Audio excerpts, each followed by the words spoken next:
Aline para NA Nemas Alternativas e hoje eu vim aqui para falar sobre A Maldição da Residência Hill. Sim, eu estou atrasada há 2 anos para falar sobre essa minissérie maravilhosa na Netflix, porque eu perdi o timing pra ver, eu acabei assistindo tempos depois que ela estreou e eu achei que não valia a pena fazer o conteúdo quando todo mundo já tinha assistido e feito conteúdos na internet. Mas foi uma das séries que eu mais gostei de assistir em 2018 e eu queria aproveitar que estamos prestes a ter a estreia da nova temporada, que, né, é uma série antológica, então a segunda temporada não vai ser uma sequência de A Maldição da Residência Hill, mas A Maldição da Mansão Bly vai ser uma história completamente diferente. Aproveitando a expectativa para essa estreia, que no meu caso está bem alta, eu decidi finalmente voltar aqui e trazer um conteúdo da Maldição da Residência Hill, no caso, uma análise sobre os personagens dessa série. Se você gosta desse conteúdo, já taca o like nesse vídeo e se inscreve no canal se você ainda não é inscrito aqui no NA.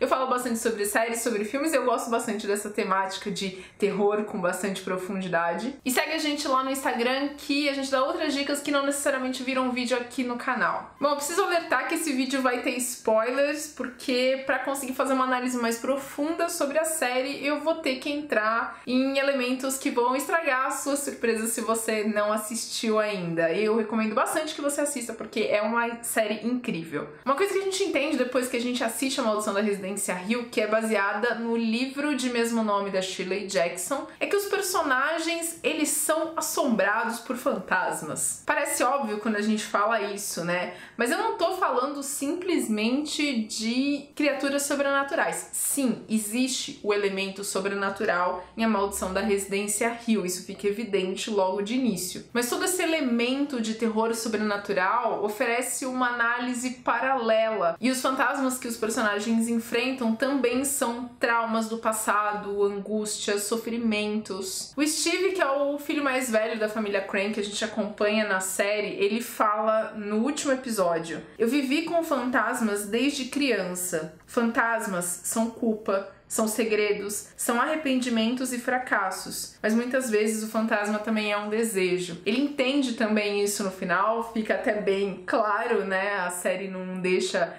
espaço para sutilezas em relação a isso, mas nem por isso é menos interessante os paralelos que eles fazem. Na série a gente acompanha a história da família Crane, os 2 pais e seus 5 filhos, e eu vou falar aqui de quais são os fantasmas que assombram cada um dos 5. No caso do Steve, que é o filho mais velho, a gente tem o fantasma da negação e do ceticismo. O Steve se recusa a enxergar os problemas reais pelos quais a família dele passou, inclusive por causa de uma relação bem problemática que ele acaba desenvolvendo com o pai, que se ausenta da vida da família por circunstâncias que ele mesmo não consegue controlar.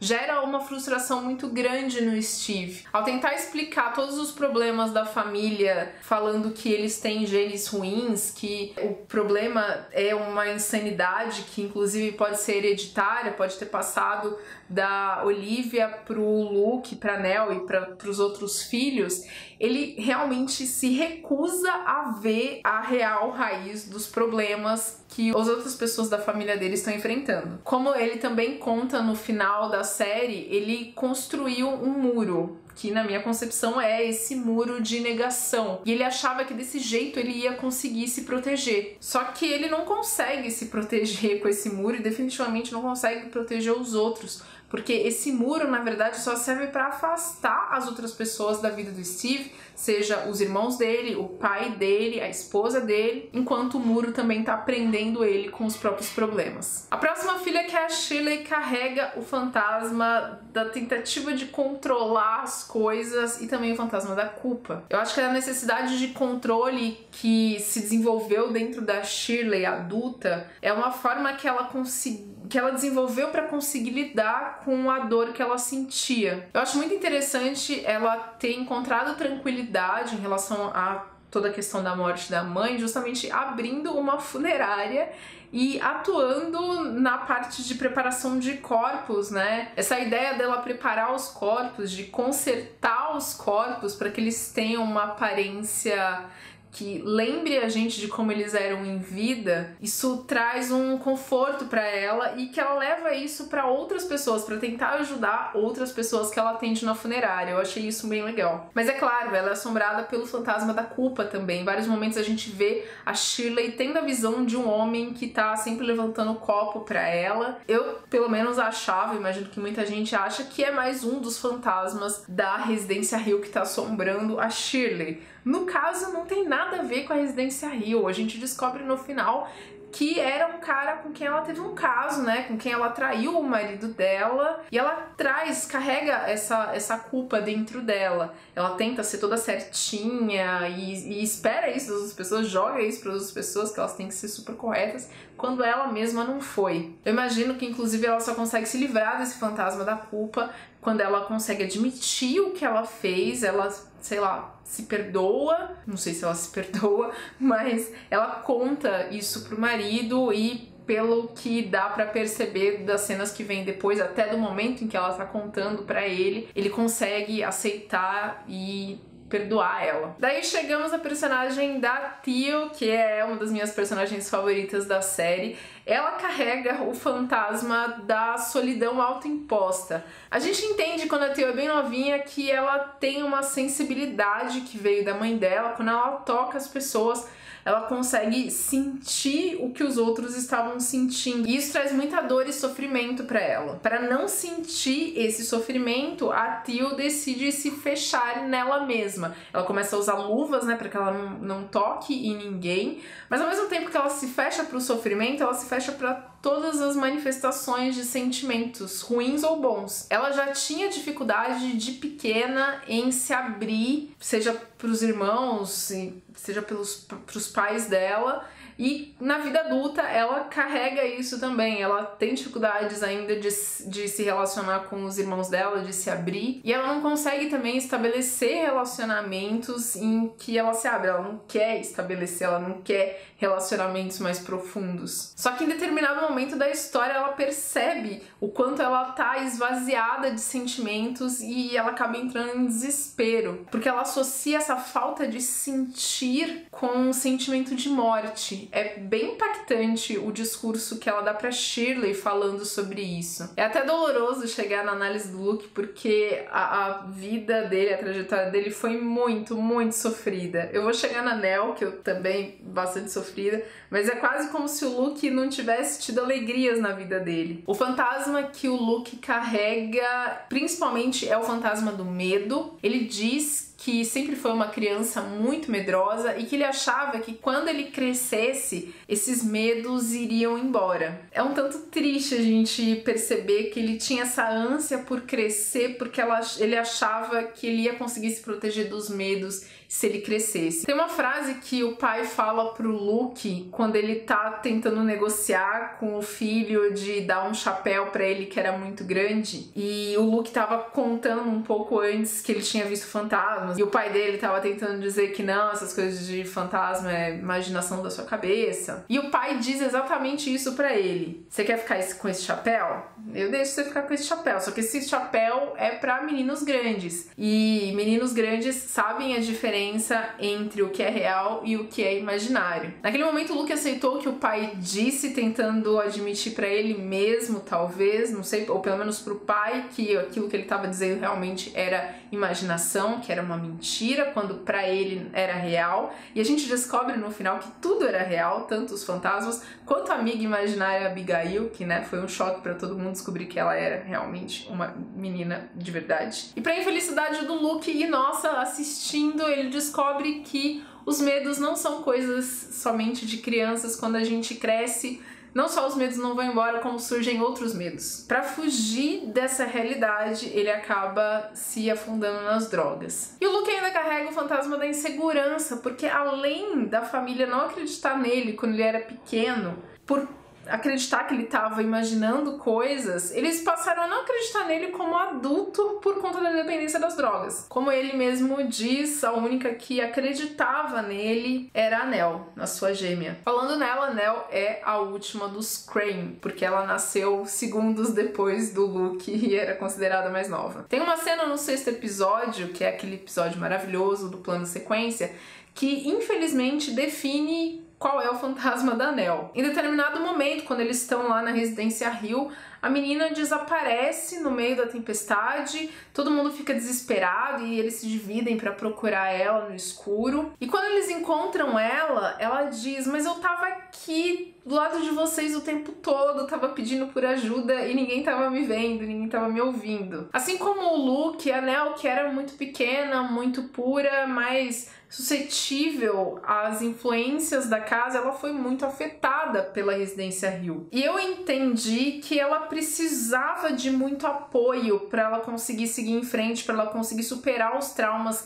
do que ela viveu, assim como o Luke também precisava. Só que, ou porque as pessoas não acreditam nos relatos da Nell, ou porque estão muito imersos nos próprios problemas, eles não enxergam o que está acontecendo ali com a Nell. Eu tava conversando com um amigo meu, o John, e a gente tava conversando sobre os personagens e ele me trouxe uma coisa que eu preciso falar aqui no vídeo, porque eu achei muito pertinente. O Luke, ele tinha como base de proteção a família dele, os 7, né? Tanto que ele ficava lá contando de 1 até 7 pra quando ele tava com muito medo e ele queria, né, espantar esse medo pra longe. E ele explica, ele conta isso pra Nell, ele passa isso pra Nell e ele explica que de 1 a 7 porque eles eram 7, né, na família. Portanto, na cabeça do Luke e da Nell, o que protegia eles era essa base familiar. E quando a mãe deles morre, tem essa ruptura. Não só por eles terem perdido a Olivia, mas porque logo em seguida eles perdem também o pai, né?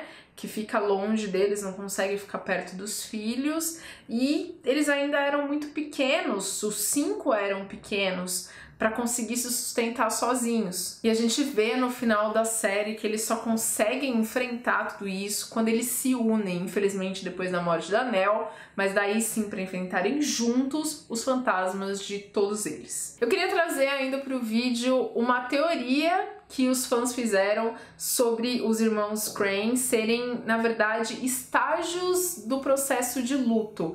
Isso foi colocado na internet e o Mike Flanagan, que é o showrunner da série, confirmou que é verdade. Cada irmão representa um estágio. O Steve representa a negação, como eu já falei aqui. Ele nega tudo que aconteceu, ele não consegue acreditar, ele se nega a acreditar em tudo que eles viveram ali na casa. Ele tem aquela postura de que, né, ele mesmo está muito bem e que essa história de assombração é tudo bobagem. A Shirley representa o estágio da raiva. Ela guarda bastante mágoa do que ela viveu ali na residência Hill e mesmo na vida adulta ela vive constantemente irritada. Ela direciona bastante dessa raiva pro Steve, sempre culpando ele, colocando nas costas dele o fato dele estar lucrando com esse trauma que eles viveram na residência Hill por conta do livro que ele lançou. E ainda força os outros irmãos a não aceitarem dinheiro. A Teal representa a barganha ou a negociação. Ela meio que faz acordos com ela mesma para ajudar as outras pessoas, para apaziguar as brigas dos irmãos. Então, fazendo um bem para outros, ela se sente bem com ela mesma. Já o Luke representa a depressão, ele se sente completamente impotente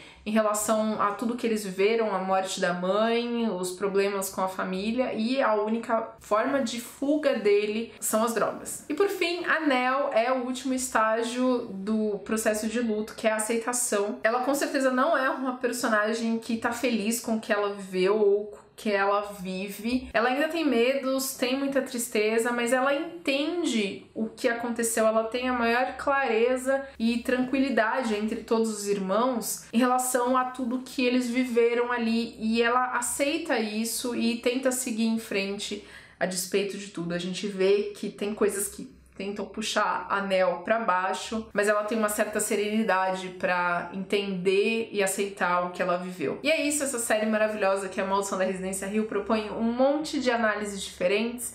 Eu quis aqui fazer uma análise dos irmãos Crane e que sirva aí pra preparar a gente pra aumentar a ansiedade pra nova temporada. Eu estou muito, muito ansiosa. E vão ter outros vídeos aqui falando sobre a Maldição da Mansão Bly. Diga aí nos comentários se você gostou da Maldição da Residência Hill, o que você tá esperando pra nova temporada. Obrigada por me acompanhar e até o próximo vídeo. Tchau, tchau!